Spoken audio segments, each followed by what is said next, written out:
even like French people don't really have a good image of France. So to come here at 16 years old on your own, Yeah, that's great. I couldn't live without Russia. I don't. In all the American film, the bad people are always named. Actually, I want to work into the relationship between France and Russian. Yeah. Before Russian, I learned Chinese food. Like, I would say that I will never ever date a French guy anymore because I've discovered how Russian men treats women. In the UK, they pretty much teach you that there's about 200 different genders that children are able to pick from, and you've got school children going home asking their parents if they can identify as a penguin or, whatever it might be. Here in Moscow, unfortunately, I didn't find a really good, French traditional baguette, because like everyone, when I'm telling that I'm French, everyone is actually saying me, oh my God, did you see like Emily in Paris? Oh my God, I'm just like, no. Hi there guys, I'm Phillip, this is Moscow Connect, and I'm so happy to welcome you back to the channel. I know it's been a long time, hasn't it? 3rd of December, the last upload. It's been about a month and a half, and I do for that have to apologise. I have to tell you though, I've been trying to keep a little bit of a low profile these last few weeks. There's been quite a lot of media out in the UK press, the Russian press, etc. And I've got quite a bit of backlash, especially when it comes to the UK. I'm quite opinionated when it comes to UK politics, Russian politics. There's no secret about, my passion and my love for Russia, but I have also realised in recent weeks that I don't want to cause me and my family problems if we don't have to. So, I just was letting that die down a little bit, to be quite honest with you. But look, I hope everybody has had a fantastic Christmas and New Year, both the Western Christmas and the Russian Christmas, and I am going to make a commitment that this year we are going to be posting a lot more content. I'm going to be a lot more regular with it, both here in Russia and on our international trips. I've got a load of stuff lined up over the next few months for you guys, and I'd like to introduce my very, very first guest of the year. Her name is Kristen Ogle. She is from, she's a French girl. She's from Monaco, actually, as most of you probably know, in the south of France. One of my favourite places. I used to live in Dubai. Monaco is one of the places that I would kind of compare a little bit to Dubai, but I do find that, there's a lot more of the show-offs in Dubai, whereas Monaco is where the really successful people end up being. But anyway, look, Kristen's got an absolutely fantastic story. She's 18 years old. She moved here to Russia on her own when she was 17 years old, and she's here to tell me all about her experiences before and after moving to Russia and what the future holds for Kristen. So, hope you enjoy it. If you do enjoy it and you want to see more content like this throughout the year, please do remember to subscribe to the channel, like and share this video, and until then, let's get into it. I'm very interested to sort of get to know, why has a French girl decided to come all the way here to scary Russia? So hello, I'm Kristen. I am 18 years old, and I will tell you how all the story began.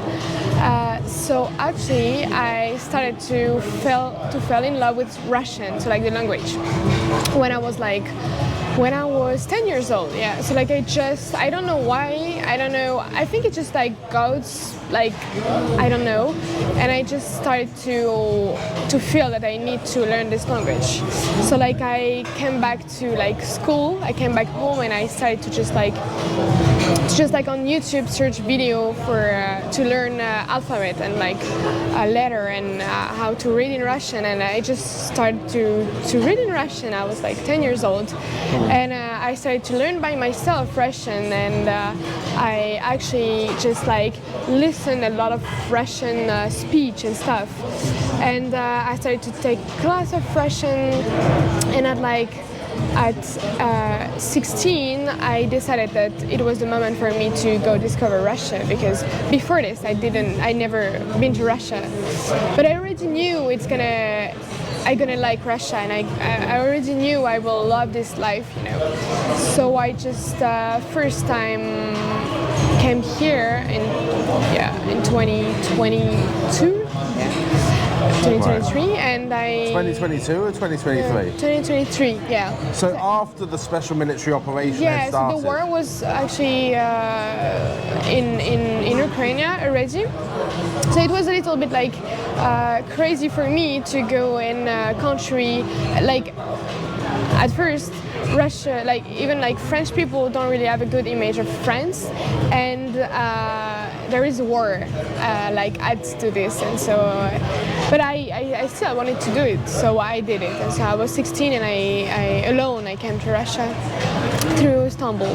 And I have to say, you're the youngest French person I think I've ever met in Russia. Yeah. And to come here at 16 years old on your own, that's brave, no? I mean, like, for me it's normal, because in my head it's always been like that, in this way. So for me it's not really, I mean, I know that when I'm telling the story to like people, they're like shocked and stuff, but for me it's just normal, because I mean, I couldn't live without Russia. I don't know why. I couldn't just... So let's roll back a little bit then. Yeah. So you're obviously from France. So where are you from in France? In the south of France. So like Cannes, Monaco?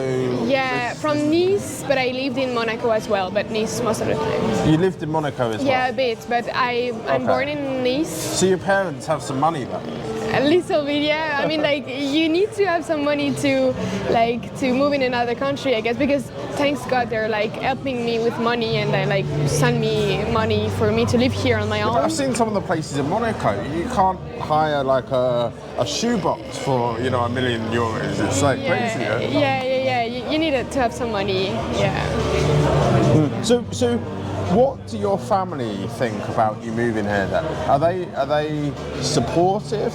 Are they sort of behind the idea? Are they worried about you? I mean, like, my mother, she was not shocked, because I don't know, she's like really open-minded, and she was really glad that I had a goal in my life, first of all, and that I chose Russia, because, you know, there is like this mentality of Eastern country that she loved.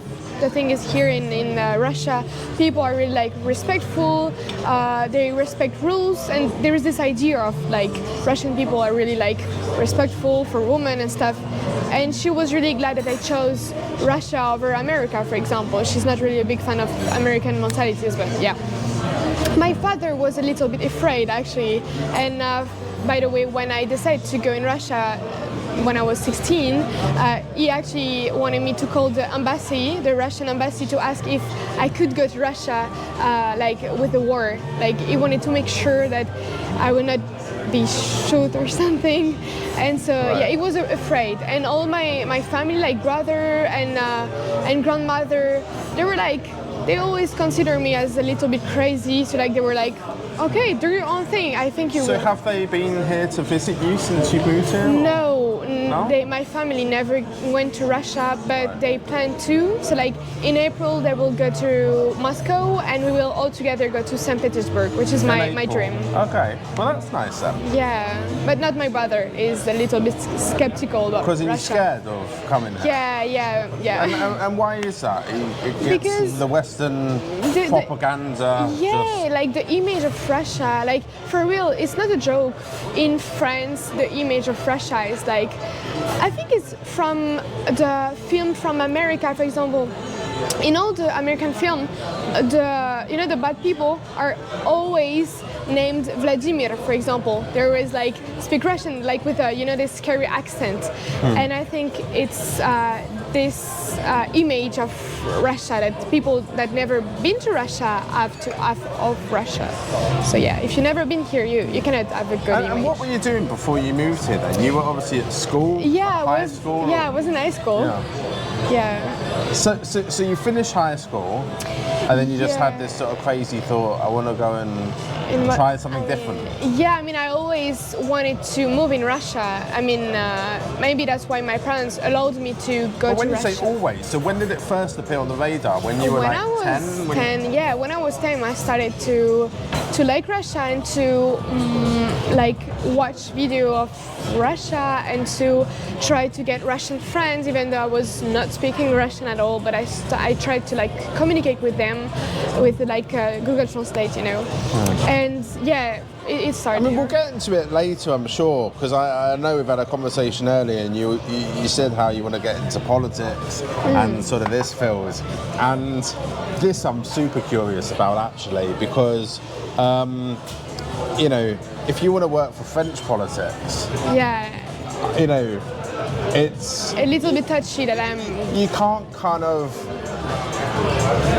work for a country really that has such a negative stance against Russia. I mean, it would be like me coming here and being the British ambassador. It's like, whoa. I know. The thing is, this is, by the way, one of the reasons why I didn't want to live in France anymore, because I don't really like the politics in France, and I cannot really live in a country where I don't like politics. So yeah. But yeah, I see your point, and What would you want to do? Because you'd want to work for the embassy? I want to be a diplomat. So you want to be a diplomat for France or for Russia? I mean, like I only have the French passport, so I guess I need to be a French diplomat, unfortunately. So why don't you become a Russian citizen and then be a Russian diplomat? Because Russian it's hard to become a Russian diplomat if you got the nationality. I mean, that will not allow me to be a diplomat, I think. And also, you cannot really be a diplomat when you have several passports. You need to have one, I think. I'm not sure about this. It depends what you're doing. There's certain but I mean, actually, I want to work into the relationship between France and Russia. I want to help the relationship. Yeah, I want to actually help and get better. Because right now the relationship are not. Yeah, I mean, I had that dream once. Yeah. I found very quickly that when you're part of a political party, you sort of have to toe the line of whatever that party's saying. And it's challenging. It really is. Yeah, I mean, I will not say that I will change the relationship between France and Russia, because it's like I cannot say that because I'm just a girl, 18 years old, but still I want to work into this field because I don't want my life to be boring. I want my life to be exciting, and I think that in this field it's going to be really challenging and so exciting. Oh yeah, I mean, working for any foreign ministry is like very exciting, and you get posted to different countries, and it's but I want to choose a work where I can use my languages. Like, I've learned Russian. I don't want to I've learned Russian for nothing. I want to use this. And English as well. Yeah, of course. And why Moscow specifically for you then? Because you could have chosen anywhere. Yeah, it's true. Well, I think first of all because it was the most simple and most known city, but I've discovered that Moscow is actually not Russia. Moscow is another word. Like, Moscow is really different from old Russia, and I don't know. Maybe I'm just used to technology and stuff, but I really like city where there is everything. Like here, you can get, you can order food at 2 a.m. You can do whatever you want because it's a capital. So like there is all the money here. So like you have more opportunities for work. You can do whatever you want. You can meet really, really interesting people. And here, like in Moscow there is in Russia I think there is not a lot of stranger expats in Moscow. In Moscow there is the most amount of people from all around the world, I think, and I really love to meet inostranцев, how to say, foreigner, sorry, like me, even though I never met French girl here. You haven't? I mean, Gabrielle? Yeah. Maybe at our next event. Yeah, maybe. I really hope. I mean, yeah. I can connect you to her for sure. You know? I really, I would like it. Yeah. And did you have any worries at all before coming here? Any concerns at all? Yeah. I mean, No. it's really strange because any people would be a little bit afraid to come in this Russia is really far from France, you know, but I never had concern. I don't know. I was just so sure about my belief, and the only concern it was about visa, because you know it's really hard to get visa, and all the procedure and stuff are really stressful. But krome,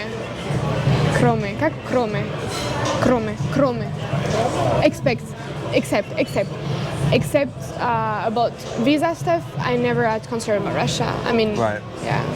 Cool. Shall we try the food? Because Yeah. it might go cold. Let's.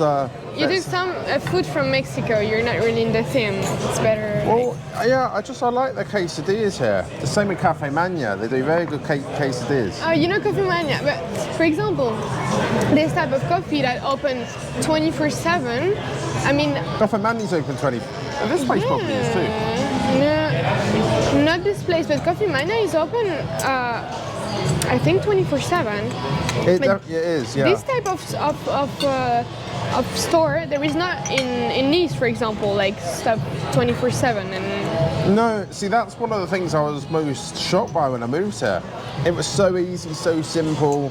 Any time of night, you can order Yandex, you can order Lavka, you can do anything at any time of day. Taxi, everything. There is no time in Moscow. Moscow never sleep, but that's true. There is no. Yeah, in the words of DJ Smash himself.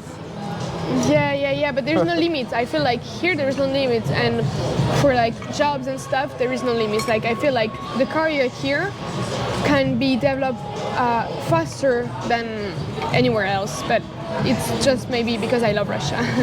I mean, have you noticed the sanctions affect you in any way here? Because I certainly haven't, and if anything, it's only made Russia, get better at developing technologies, developing ways to do because things. at the end they create their own Google, which is Yandex. They created their own Sephora, which is Złote Jabłka. They create their own, brands. McDonald's, for example. Yeah, which but is Wkusna i toczka. And so they're just undestroyable, I feel like. Do you remember your first day in Moscow? Do you remember sort of stepping off the aeroplane for the first time? I mean, my first moment in Moscow was actually not really I had a lot of doubts because to go to Moscow you have to go through Istanbul and Serbia or Armenia and so I was 16 and I was traveled 16, sorry, and I was traveling through Geneva and Istanbul, and I actually slept in the Istanbul airport for a night. In the hotel, or? No, just because my flight was I was really scared to get lost, so I stayed in the airport for all night. You know, there's an airport hotel, Yotel in the airport, but it's you don't have to leave, it's there, and then you get a proper bed. Yeah, and so after I came to Russia at 4 a.m. I didn't really slept for 2 days, and I had to just get a shower and maybe sleep 2 hours and after go to university, because I came here first to do trimester of university, and so I was in the shower and I look at at the floor and I was like, fuck, why did I done? Like, I mean, I'm not sure that is the good choice. Like, I'm here for like 2 months and I have to stay here because it's my choice right now. I cannot go back to France just right now. And I was scared that I made the wrong choice. Because all my life since 10 years old was like for Russia. So I was like, maybe I was not right, I was wrong. And I started to be like, oh my God, like I never expected that to be, just because I was tired and I was, I came in the country, I didn't really speak Russian at the time. Oh, you didn't speak any Russian when you... Like when I was 16, I was speaking Russian, but not really, not really well. Right, okay. And so I came to, because I was first living with a girl, Russian girl. Okay. And so like she was not speaking English, and so she was only speaking Russian. So I first came and I wanted to communicate with her, but it was really hard. And so I was like, maybe it's gonna be harder than I thought. And I was like, okay, maybe I made the wrong choice. But after I get ready, I get my shower, I go to the university, I started to speak with teacher, I started to speak Russian. And when I received my student card with my picture, like my face and my name and stuff, and I was so proud of me, I was like, I made it. And since this moment, it was like the second day when I came here, I was really happy. And each time I was looking at my student card, I was remember how proud I was of myself. And I started to like go to the Krasny Ploshchad, Red Square, to see the Kremlin, by myself, and I just enjoyed after. So, what sort of like a typical day like for you here? So you're obviously a student at the moment. How does a typical day look for you? So what do you do? Are you just a student? Do you work? Do you? I mean, like, so I'm a student and I also give French course to Russian people who want to learn French. Oh, I see. Okay, sure. So you see. Yeah, because I was like, I have this capacity to speak French in a good level because it's my first language. So like I need to use this capacity. So I started to teach French a little bit, and also I'm doing a bit of modeling as well. Oh, okay. Well, Yeah. like for fashion brands or what? Yeah. Because like it started because I met here a photographer. Right. And like she was making like picture for like models and stuff, and like we started to do photo shoots, and I liked it. And after she made me in contact with the other model, and I started to do like picture for her brand, for example. And so I started to do modeling. So you're represented by an agency here, or? It's like how to say clothes. Yeah, clothes. Clothes. I just that clothes. Clothes, unofficial, yeah? Yeah. Okay.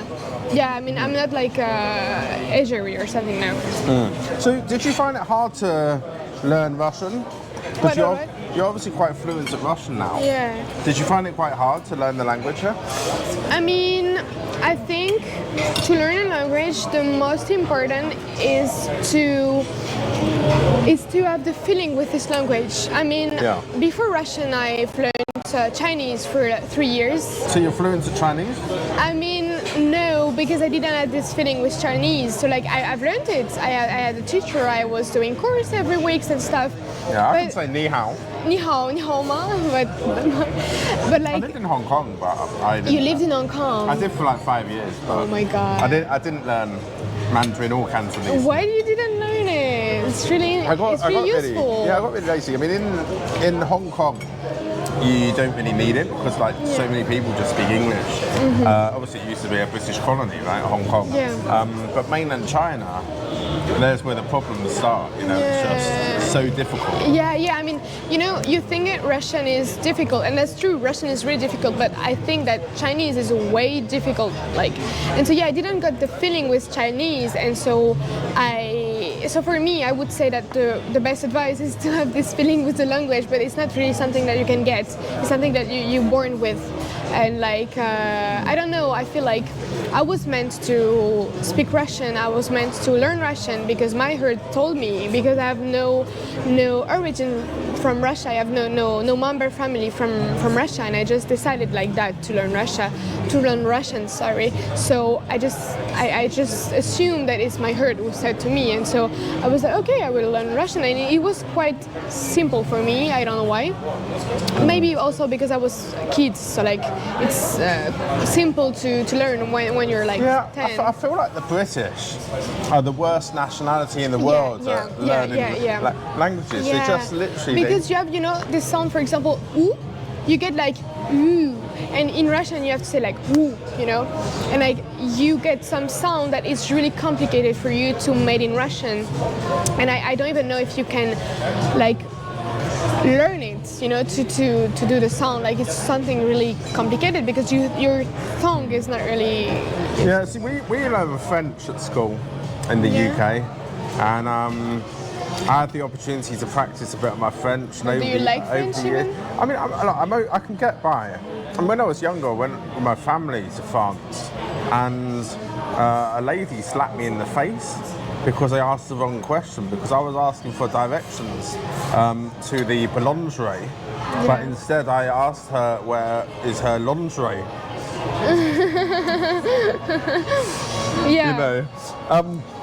Look, I can go into a restaurant, I can order, I can say je voudrais Phillip de boeuf,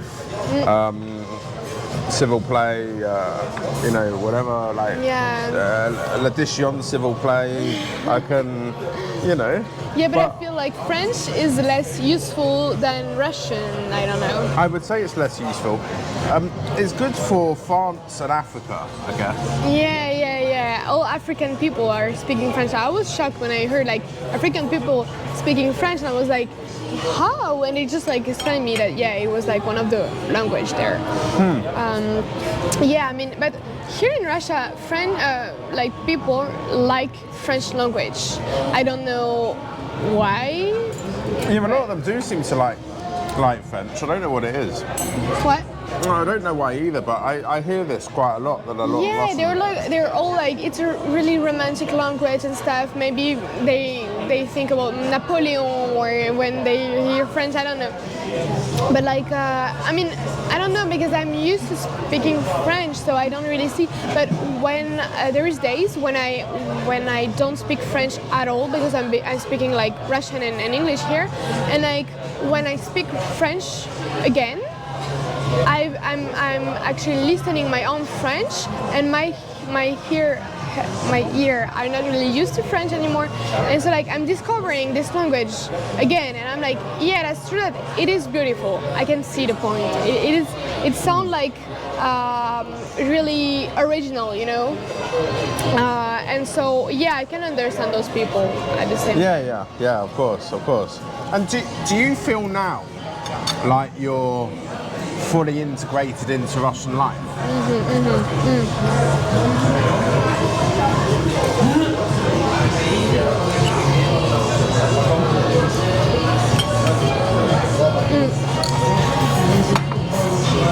I mean, like, so over the 2 last years, I've been traveling between France and Russia. I came in Russia for New Year, for example. I came in Russia like in winter, in summer and stuff. So like I've been here and I met a lot of people. So like I had the opportunities to make friends, for example.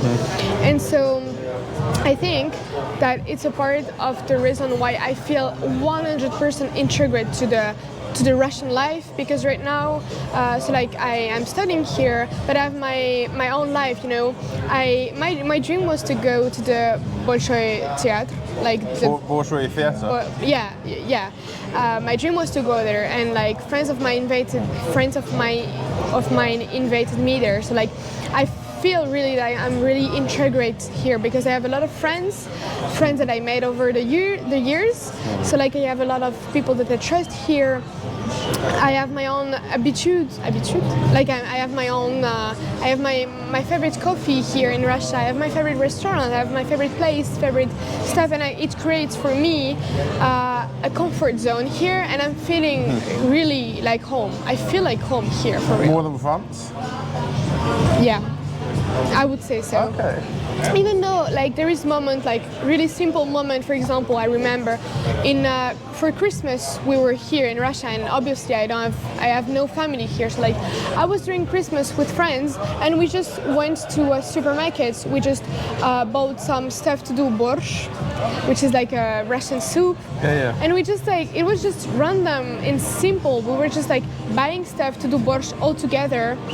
Because it's also friends that their family are far away in another city in Russia. And it was really nothing more than that. And I felt where I need to be. I felt like I am where I'm supposed to be right now, and I'm feeling it. And for Christmas, I didn't have my family, but I was feeling at home. And Are most of your friends Russian? Or? Yeah. I have a lot of friends with Russian mostly. Yeah. So. Yeah. What do your friends back in France think about this whole? I mean, they met me like, so this version of me, like Kristen, who is in Russia and who is like speaking Russian and who is like crazy about Russia. This is the version of me that they met the first time. So like they never met me within another version of me, how to say. So like they know me like that and they fully accepted me like that. I mean, they're just like, it's your thing. But do you ever get the sort of the hate comments if you post something on Facebook or Instagram and someone that you met at school when you were like, 15 in France, it's like, you're supporting the war, you're what, you must be evil. Lately I've bought this jacket with written Russia with a big flag of Russia, and in the back also Russia. And I want to wear this jacket when I'm gonna be in the airport to show that my destination is Moscow, even like if you like or not, whether you like or not, it is my destination and nothing can change it. And actually, even at school, when I was at school, I was truly assuming my choice to anyone, and no one never told me anything, because they were maybe scared, because like I'm always like, I don't know why, I'm just like nationalist, even though it's not my nation. What big differences do you notice culturally between sort of, France and Russia? Is there anything sort of big that jumps out to you that differentiates, the two places? I would say the mentality of people, but I would be more precise about saying about mentality about women. Here in Russia, I feel like they have a lot of respect towards women. So like, I never received any insult in the street, for example, even though I had like a yubka, how to say yubka? Skirt, like a short skirt or anything. I never, like here, if you're a woman, you're respected 100% fully, and they understand the importance of women in the life, because like we create lives and stuff, and they respect all women, whether in the street, any woman. I never received any insults about like my outfit or neither. And and also like if you're a woman here, you're like a princess, I would say. So that brings us to the next question then. So how does the dating culture compare between France and here? Because France is seen as or Paris in particular, the city of love and romance. But then it's one of the wokest cities or wokest countries in Europe. So you saw it in the UK, for example, right? You might go on a date with a woman, a first date or whatever, and there's situations where the woman would get offended because the man wants to be a gentleman and pay for the bill for and the things like bill. this. But they can get offended by this, and so many sort of scenarios around this. Whereas obviously Russia still has a sense of traditional values, family values, and it's carried through to things like dating. So what's your experience? I mean, like, I would say that I will never ever date a French guy anymore because I've discovered how Russian men treats women, and of course I like it because you feel like a princess. I mean, like, when I first came here, I was shocked. That like Russian men pay for everything. It's not only the bill; it's also the taxi, it's also the flower, it's also everything. And for them, it's normal. And if you try to pay, they will get offended. And I mean, like, of course, you have to think the same way to like it. But I'm thinking the same way. I'm thinking that. I think it's great to keep this conservative part, this gentleman stuff, like roses and good restaurant, and that, in Russia, if you have a date with someone, the guy will never, like, after the date, will never say, goodbye, get home safe. No, it will go with you to your door to be sure that you're safe home. And like, they generally care about the woman. Like, in France, in Europe, it's not like that. And I mean, like, when I'm back in France, and I've been to date, of course, with French people after my first came in Russia, and I was like, what are you doing? Like, it was like, can you split the bill? And I was like, I'm not into that. So the men in France asked, say to this, they want to split the bill. For the Uber, I was like, can you order me a Uber for me to get home? It was like really late, and it was like, yeah, we can do 50-50 for a Uber. And I was like, I can pay for my own Uber if you want, but I just don't match with your mentality. Of course, I just got the Russian mentality, and it's just. Right. But I mean, it's, of course, I mean, which woman will say no to a princess treatment?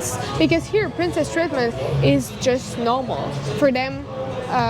Giving roses is something normal. In France, it's something not usual. Oh, is it not? It's not usual in France? No.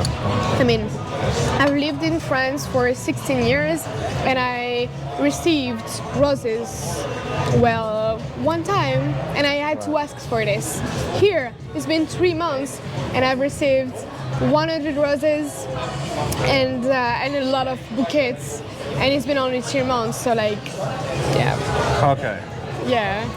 On this point, Russia is winning, I'm sorry. Yeah, definitely. No, and again, it comes down to these sort of traditional values that people are seeking here.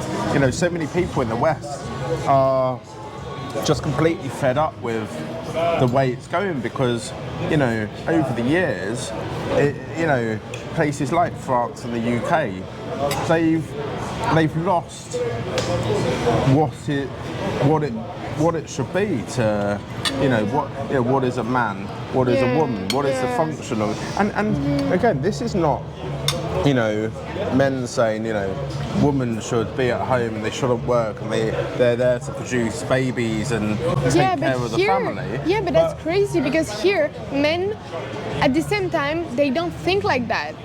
It's not because they pay the bill that they will think that the woman has to be in the kitchen, for example. They don't think like that. Like, so, in France we say like, yeah, maybe you have your bill paid by the man, but you have to stay home. They treat you like a conservative way, But it's not the case. Here, like, it's in this field, it's really like evaluate. Like, they think in the modern way at the same But time. also it's about choices, right? At the end of the day, if you're in a couple and the woman doesn't want to work, that's fine. If she wants to work, that's also fine. Like, it's up to them to make choices, make decisions. But it's gone the completely other way in places like France now. It's just like, women who get offended by splitting the bill. I mean, that's just incredible, really. And then you go on to things like you know, politicians can't even come out and tell you what a man or woman is now. Yeah. Because, you know, in the UK, you know, they pretty much teach you that there's about 200 different genders that children are able to pick from, and you've got school children going home asking their parents if they can identify as a penguin or, you know, whatever it might be, you know? Yeah, and I'm really, really glad that it's not going to be this case in Russia. I think that, you know, all this gender stuff and all this mentality, I think it's going to be take a long for this mentality to get in Russia, because like people really want to keep this conservative mentality. They're really proud of this, because it's there is not a lot of country in the world that is thinking like Russia, you know, and like all the Europe is like really modern, like modern mentality, America and stuff. So like Russia is this conservative mentality, and like which is why there's the shared values visa and the 702 decree, where Russia's basically saying that's the visa I've made, by the way. Oh, it is. So you're going down that route for the it's the easiest way, isn't it? Yeah, because like I mean, like I was so like in 2024, in September 2024, I was trying to get in Russia for the next year, so like and they released this visa, shared value visa, and I was like, I was reading the visa, like and I was like, oh my god, it's me. Like it was for people who is from country like France, Spain, and all this list of countries, friendly countries. Yeah, and like who shared the values of Russia, but who were like oppressed by the values of Western countries, and it was totally me. And I was like, okay, so like I need this visa, and actually I did it. So yeah. Yeah. And how far are you with that process now? You just applied, or?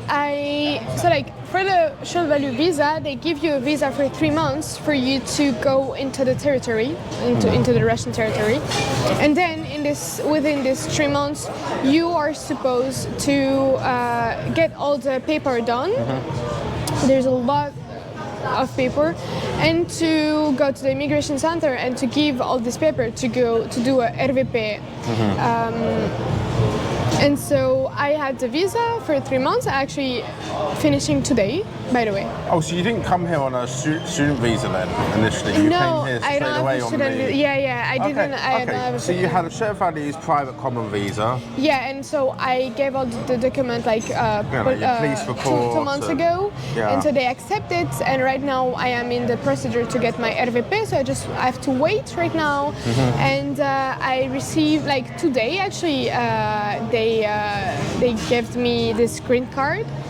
It's like a mini passport for those who don't have the RVP for now, and so yes, I'm just waiting for my RVP. In 3 months I should get it, and after I will be free without visa and all this stuff, and I will. That's very good. And then after that, in 8 months, you plan to apply for the VNG?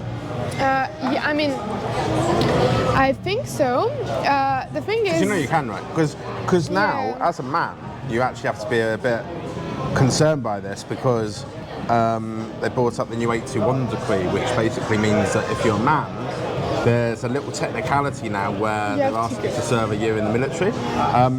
That's crazy. Yeah, it's complete rubbish. Like, I know that a lot of politicians now are working on trying to make exceptions for people that came here on the shared values, because it's going to put a lot of people off, you know, if you're a man. Of course. But obviously as a woman, you don't have to worry about that. So they don't expect a woman to go to the front line.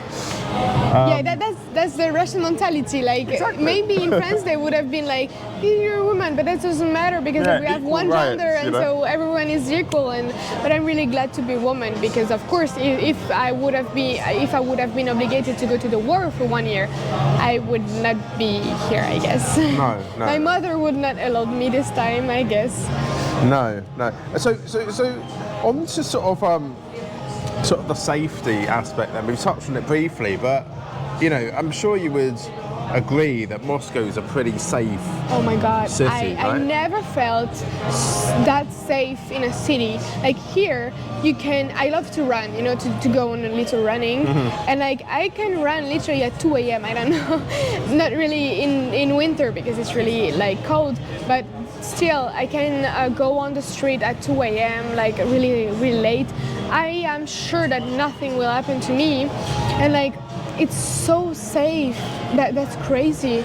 I don't know if like it's because criminal people are scared about like Russian authorities, maybe, or maybe also because the men here, if you're in trouble in the street and you just see random men, you can be sure that it will help you because you're a woman. In France, you can be attacked and like a random man will pass by and he will just like ignore you, like if he didn't, like as if he didn't saw nothing. And in Russia, it's not like that. So you can be protected by, of course, a guy from police and stuff, but you also can be protected by random guy because... Yeah, and a lot of people, they see that, the whole sort of police thing and they think maybe it's a bad thing and it's like a violation, but actually what it is, it's a country that is enforcing their laws, enforcing their borders, they know who's coming into the country. Yeah, I mean, like, I'm also really glad that all this process to get the visa and to live here is really hard. Yeah. Because I know that, people who are here in Russia, actually, it's there's two cases. Either they're Russian and so like they love their country because Russian people adore their country, and I'm sure that they will not destroy the country. Or there's another case. They are like a foreigner, but it was like so hard for them to get into the country that they will never destroy the country as well. So like everyone know why they're here, and if it's hard for you to get into the country, you will not risk to be in trouble in this country and lose your visa, for example.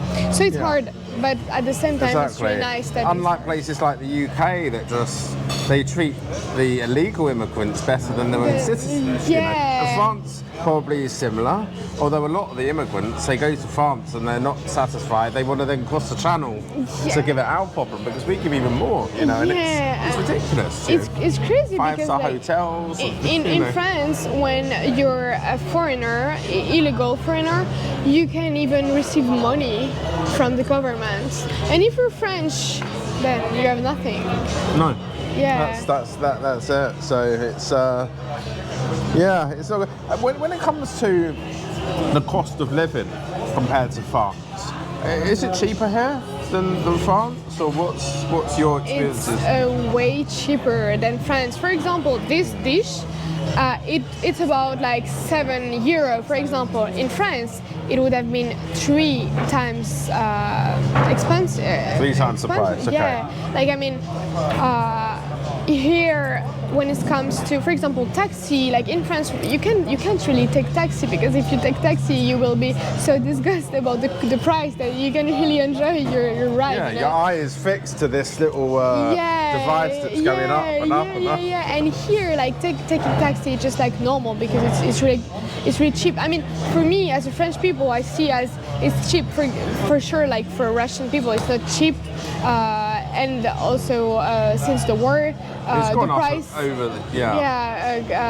went expensive and expensive. Yeah. Like groceries have got a bit more expensive. Yeah. I mean, I guess that's the one thing that I'm finding, is probably comparable with the UK. Yeah, but I mean, for me, life is quite cheap. I mean, I can go to a restaurant every day, I can take taxi every day, and I'm just like, that's fine. Yeah, and obviously there's restaurants for everyone, right? So you can spend, $1 in McDonald's, or you can spend €1,000 on a steak dinner in Moscow City, But and there's also like restaurants who are quite good and quite tasty and not expensive at all. For example, chocolate inside. I don't know if you know. Oh yeah, I know. Yeah. And like it's really not expensive, but it's really tasty at the same time. And there is like 1,000 like this restaurant in Moscow. So like even though you don't have like a lot of money, you can still go to restaurant with your family and stuff.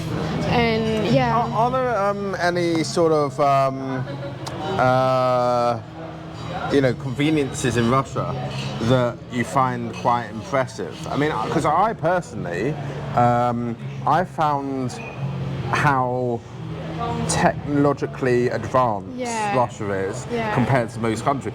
You pay by your face on the Metro, for example, by or smile. in the stores. Crazy. Exactly. Or you can have Yandex delivery, by robots. Yeah, but I was shocked. First time I saw this, I was with my friend, and we saw little robots across the road, and they were waiting for the green lights, as good people, and they were literally walking by themselves, and it was little robot. I was shocked. But yeah, technologically, it's really advanced, and you can pay with your smile. I was shocked. In France, I don't know when it would come, but I think in a long time. I think it's not in France. We cannot pay with your smile, right? I don't think so. I don't think so, right? I mean, I'm not. Well, when I've been to France, I definitely didn't see anything like that. Yeah, but here, it's really convenient because also, you can transfer money really fast, and the banking system is way advanced. With a number, in France, you cannot do that. No, you can't in the UK. Even in places like Dubai, I mean, I love Dubai. Dubai, I would sort of put it on a similar level to here with the technology, but even there, it's more complicated. I mean, here, there's so many ways to pay, and there's QR codes or number QR code or whatever. if you forget your card and stuff. No, it's really, really convenient, and also, I mean, in Russia, in general, everything is for example, services are really convenient and really good. For example, when you go to a restaurant, the service is really nice. For girls, the nail stuff, the lashes and everything is really nice. I never been to a beauty salon, and I never been disappointed in a Russian beauty salon. It's really cheap and really good quality. So in London, I've had friends that, I mean, this is before the war, but I've had Russian friends in London who basically every 2 to 3 months, or maybe even every month, took a flight to Moscow, did all their beauty treatments and fly back again, and they still save loads and loads of money because it's just so cheap, and also the quality is much better here than you'd get in Europe, right? With the beauty side of it. I don't know if it's because of that girls in Moscow are so gorgeous. Maybe it's a little bit of the because just the stereotype. I find though the quality, but it's not just beauty. I mean, I do find the quality with pretty much everything is on another level. Like the food, for example, and you go to the market and you buy tomatoes and just vegetables, and the you can tell the freshness of the product there. For example, this dish is really, really, really, really tasty, and it's also it's just less than $10. Can you imagine in France go to a restaurant and pay the bill for 50 euros for 3 person? That is. So are you a fan of the Russian food? I mean, what we've ordered here isn't really Russian. Yeah, it's not really Russian. But what do you like your pelmeni, your stuffed peppers? I'm not. I mean, this is the only point where I'm not fan of Russia, because I'm not really fan of the Russian food. I mean, borscht I like, but for me, I'm still keeping my French touch, because you like steak? What steak? Yeah, steak? I mean, just in Fillet de beef. No, filet de bœuf. No, but I mean, in France, it's really fancy. When you have a dish, every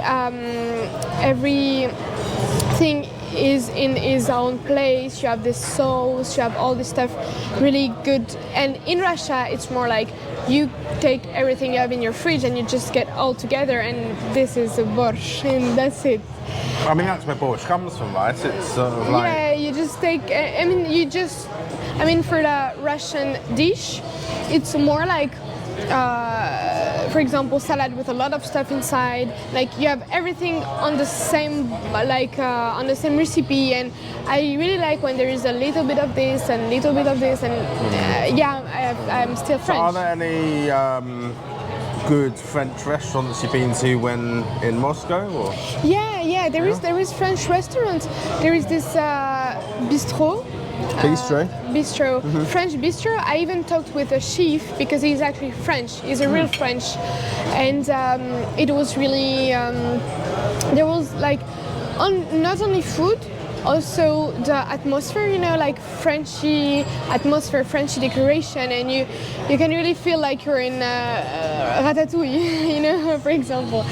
And so yeah, I've been to good restaurant, French restaurants. Have you been to restaurant Christian? No. Christian. No. So I'll put a link down below now on the screen to our video. So I did a video with Joseph Rose from the Expat American, and we had a bit of a challenge. We had the video was called the $1 burger versus the $100 burger. Okay. So the $100 burger was basically a croissant. It wasn't a burger, it was a croissant.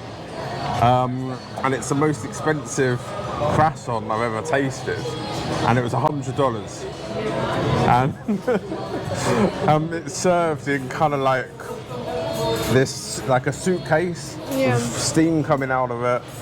And they make it in front of you and they put the, you know, black beluga caviar inside, and it's got gold plated. I'm sure. By the way, caviar here is really common. It's not something really. Well, that's true. I mean, you can pay a lot. You know, the black stuff is more expensive. Yeah, beluga is more expensive. But but is that a lot to pay for a croissant? I mean, if you go to Paris, you can get a really tasty croissant in a random bakery for like €3. So, oh yeah, of course. I mean, now with the you know the inflation, maybe more than €3, but yeah. No, yeah, I would love to test it. You have to send me the link. I will try it. Yeah. No, I'll show you. Or we might have to take you there to review it with us sometime. We invited the French blogger Gabrielle to come with us when we were doing this challenge, but she missed out. She couldn't make it. By the way, did you see? There's like French bakery like over all Moscow. There's a lot of French bakery. Did you see? Did you see? I used to like Paul. Paul. Paul. Paul. They pulled out of. I think they're in other cities, but they pulled out of Moscow. Yeah, but I'm speaking about bakery, which actually have the name of French bakery. It's actually the name. Oh yes. Is it the same one? I've seen them in like Dubai and other places. I don't think I've seen it here then. I don't think so. It's only in Moscow, I think. Right, but it's called French bakery. It's called French bakery. It's like, I mean, it's what I was saying. Like Russian people, I love all French food and stuff. And for them, when they're like French, they're like sure that it's gonna be tasty. So. Is it authentic? Not really. Oh, okay. I'm just being told now by our producer that it's French. I mean, I've tried the éclair there, and of course it's not the same taste as in France. So a little bit disappointed, but still, I'm going there every day as a good French. Are there any French foods that you can't get here in Russia that you miss? You know, that you think, you know what, I wish I could have that, but I just can't have it. I mean, it's not the same. I would say a good baguette. Good baguette. Baguettes, you know, the bread, because here in Moscow, unfortunately, I didn't find a really good, you know, French traditional baguette, which is like, so maybe this or. Yeah, because in France, macaron. even at the services on the motorway, you can get a nice baguette. You know? Yeah. Do you know what is macaron? This little macaron. Macaroon. Like the McDonald's even have these in France. Yeah, and in McDonald's, this is really tasty. Here in Moscow, even in this French bakery, it's not tasty at all. So I'm really missing the macaron. You used to be able to get what's the brand? La Durée. Yeah, you used to get it here a few years ago before 2020. Yeah, because of the war. Yeah, that was like the go-to place back then. But in France, even in McDonald's, you can have the baguette code. Yeah, and it's really tasty. McBaguette, yeah. Oh, is it actually tasty? It is, actually, it is. I mean, like, I'm not eating McDonald's that often, but I've tried the McBaguette and it was really tasty. And even the macarons are really tasty in France. Yeah, yeah. Have you seen Emily in Paris? No. The TV show? Yeah, I know everyone, when I'm telling that I'm French, everyone is actually saying me, oh my god, did you see like Emily in Paris? Oh my god, I'm just like, no. You didn't watch it? No, because everyone was speaking about that, and so when everyone is speaking about something, I don't want to see it. I don't know. Oh, okay.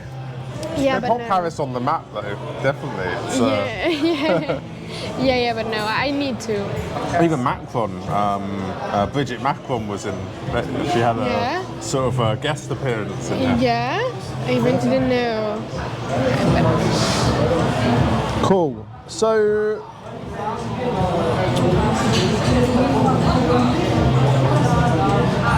I'm just saying what I can skip over because we're sort of getting up to 45 minutes now. So, do you see yourself then going all the way here? So do you see yourself becoming a permanent resident, acquiring Russian citizenship maybe, getting a Russian husband, having children here, doing all of this stuff, but like settling down, buying a house in Russia? Or are you going to go back to France in a few years?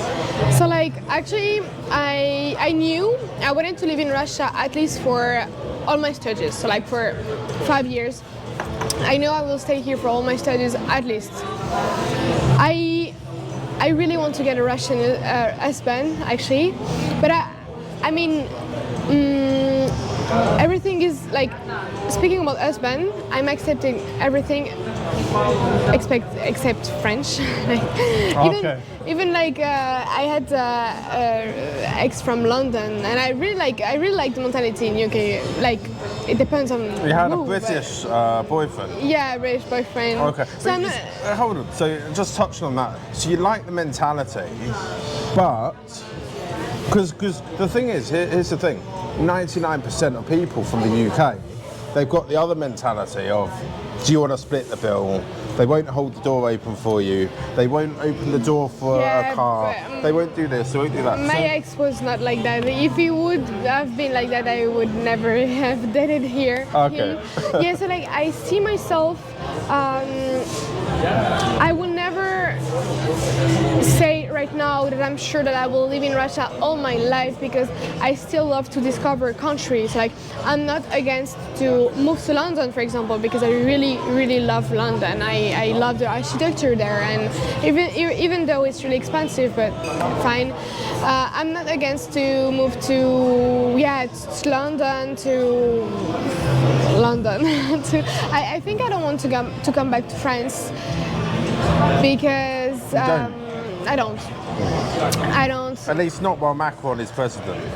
Yeah, I'm not against. I mean, what went on with your government recently? Because they've had more prime ministers. Yeah. Than any. I mean, I don't know what's going on with them. Yeah, I don't know what's going on like in France right now. One of them's in prison, isn't he? One of the. Yeah, Sarkozy. If you think about Sarkozy, the ex-president, like he's right now. Yeah, that's really nice. That's normal in France, actually. Oh, really? Yeah, that's like, you know. A lot of corruption. Yeah.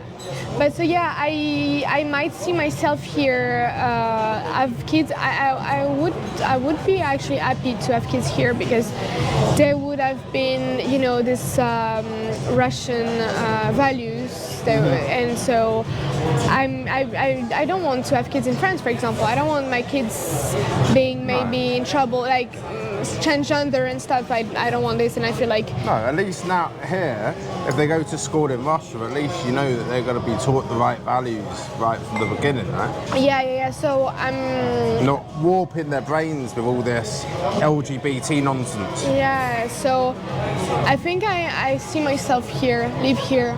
Maybe I will move to another country for like 5 years or something, because if I'm a diplomat, I need to move each 4 years of country, you know? Yeah. And so yeah, but if I'm not a diplomat, then I would probably stay here. Yeah, it'll be interesting to see how that goes. in terms of that diplomatic career when you're so in love with Russia? I don't know. Because if you love Russia so much that you want to maybe become a citizen, you want to settle down here, I don't know how that one's going to go. I don't know, but if I'm not if I'm not becoming a diplomat, I would probably do international commerce, business, sorry. International business. And probably easier. What's the best piece of advice that you would give people? If there's people at home watching this, and maybe in France, maybe in the UK or the US, they're watching this and they're seeing you, an 18-year-old French girl that moves here at 16. Would you recommend other 16-year-old girls in France to do the same as you did? And what's the best bit of advice you give to people who are looking to come here to us? I would say that it's better to not believe anyone. For example, about all these processes about visa, when I was into my processes, I was searching for solution because, of course, I'm not a professional, so I didn't know at first which visa I need to do, which rules and stuff. And I was listening to people, but sometimes you should not listen to everyone because, for example, a week ago I was in this immigration center and someone told me, if you're in this procedure of RVP, you cannot go back to France until you don't get your RVP done, in 3 months. And I was like, why? I cannot come back to France. I already bought the billet and the ticket and everything. And so he was telling me that, and I was trying to stress and everything. And at the end, it was not true. I spoke with a professional, and the professional told me that I can go to France. And so I would recommend to not believe everyone and to, in any way, check with a professional. I also would recommend to never give up. It's it's like a stereotype, never give up, but it's true, because if I would have listened all the people who told me you would never do it, you can't, you even don't speak Russian correctly, I would not be here. I mean, the Russian consular, when I was 17, I was looking to live here actually. I explained him my situation and he was like, well, it's gonna be really complicated, you should not do this. And I was like, no, you will see, I will do this. And I did actually, and a lot of people told me, how you would move alone in another city, how your parents will actually give you money, because the bank transferred between France and Russia, it's really complicated and stuff. And yeah, it's complicated, but I still did it. And of course, I think people should never give up, but yeah. What would you say is the most misunderstood thing about Russia? Because I think Russia is completely misunderstood and even misrepresented in the West. I would say that the point that people think that Russian people are cold and not kind. In my opinion, Russian people are the most kind and they will always help you. The most kind people in the world. I don't know, people think that Russian people are cold and scary, and that's the most wrong point, I would say, about Russia. And also that technology, people never expect that in Russia there is such technology, I think. Just on that point then, about the people, I think what Russians aren't is they're not as fake.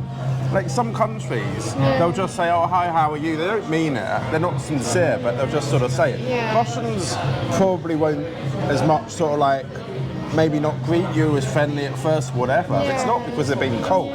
They just don't know who the hell you are. But when they get to know you, they're the most friendly people you could ever meet. They're more honest, and that's what I like, because I'm also that way. I don't, if you see a random guy in the street when you're in France, you need to, oh my God, I'm so happy to see you, even though you don't know these people. Maybe you don't like these people. And here in Russia, people are just honest. So I think it's better, because at the end, if the people in front of you is not honest, saying like, oh my god, I'm so glad to see you, when the other people is not honest. So then why you're just not just honest with the person? Like, I don't know. Absolutely. Well, look, Kristen, thank you. That was really amazing. On a final note, if you were to describe Moscow in 3 words, what 3 words would you use to describe this amazing city? I would say incomparable. Is that an English Incomparable? word? Incomparable? Yeah, because I think that there is no other city like Moscow. I would say authentic and modern at the same time. Yeah, I would say those 3 words. Yeah. Nice. Maybe home.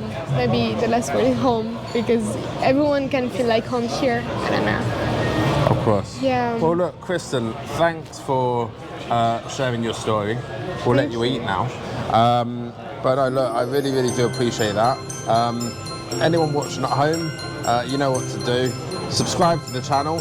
Turn on bell notifications so that you're the first to hear about new content as and when it is released.